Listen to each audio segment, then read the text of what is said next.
Has anyone ever told you that you're exceptional? A teacher, perhaps, maybe a coach, your own mother? Exceptional. It's what people have been calling America since the time of our founding some 240 years ago, from our earliest observers to some of our most beloved presidents. Which is why I think it's fantastic and not the least bit coincidental that this July 4th, we read a parsha that is predicated on the value of Jewish exceptionalism, the virtues that allow us to lead an exceptional life. As Jews and as Americans, we are heirs to two proud traditions of exceptionalism, one of patriotism and the other of peoplehood. As Jews, God proclaims us to be Mamlechet Kohanim V'Goy Kadosh, a kingdom of priests and a nation that is Kadosh, a term normally defined as holy, but more appropriately defined as one of distinction, separateness, exceptionalism. As Americans, we proclaim our exceptionalism the way ancient civilizations and cultures did centuries before. We minted it on our coins. It's right there on the U.S. quarter.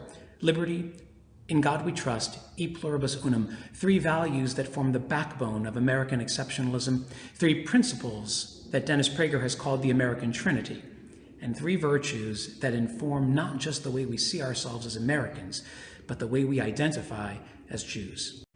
Let's take a look at the American Trinity in light of the events of Parshat Balak, which is focused primarily on one man, Bilam, and his failed attempt to curse the Jewish people. Bilam, a pseudo-prophet, is an unusual villain. He lurks in the shadows. He never really tips his hand as to what he's trying to do. In fact, the Jewish people are completely unaware throughout the entire parsha of his attempt to curse them, which brings us to the first pillar of American exceptionalism and the American Trinity, in God we trust. Our human minds cannot comprehend the many ways in which God's steady, silent hand guides and protects our everyday affairs. There's even a suggestion in the Talmud that the featured text of Shema should be none other than Parshat Balak, because of its role and emphasis on providence in our everyday lives. Which brings us to the second pillar of American exceptionalism and the American Trinity, liberty. Bilam forecasts a time in the future when the Jewish people will enjoy the liberties and freedoms of self-rule. An exceptional nation must be a free nation, free to chart its own course, free to decide its own destiny, and yes, free to fail, which is exactly what the Jewish people do at the end of the Parsha, reminding us and offering further proof that sometimes the greatest threat to individual liberty is the individual himself. But the third and perhaps most striking of all the pillars of American exceptionalism and the American Trinity is e pluribus unum.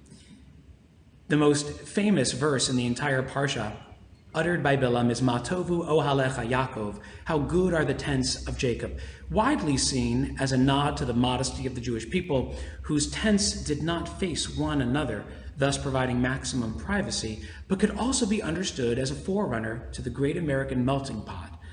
Many people occupying many different tents, many different tribal affiliations, all forming one camp. We are tethered to a tradition that celebrates diversity, but demands unity. And even though we all come from different places and have different aspirations, the Jewish people are strongest when they are united, e pluribus unum. Out of many different perspectives comes one enduring whole. Ultimately, we are what we become. So if we're told that we're exceptional, we must become exceptional. This July 4th, let's remember our proud traditions of exceptionalism, both as Americans and as Jews. Fortunately for us, our American values, the American Trinity, gives us a map. Our Jewish traditions give us a key. Taken together, they help us produce something that is truly exceptional.